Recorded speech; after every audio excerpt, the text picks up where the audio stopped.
that not only meet your audience needs, but that you're able to do. I think a lot of the time, ambition and capability don't really line up.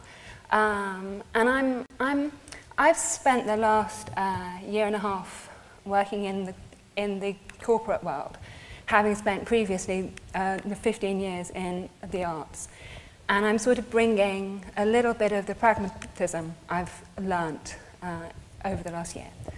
And so I'm going to start off with kind of a general thought and then end up with quite a specific takeaway for things that you're able to do. And I'm going to begin with a couple of quotes. And the one is Miss Marple, who's always right. And the other is an American statistician called John Tukey. And between them, they have these little nuggets that have kind of set off the general direction of this talk. So I don't know if anybody here has read any Agatha Christie books or Miss Marple. But there's the thing that happens where kind of people tend to ignore her. They think she's slightly gossipy, and her stories about the boy who worked at the bakery or the woman who wore slightly too much makeup, I kind of ignored. And then about 50 pages later, everybody realizes she's totally right.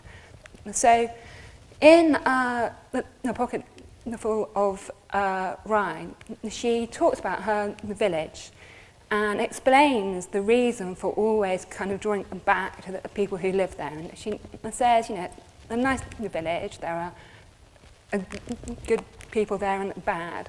But the most important the thing here is the idea that human nature is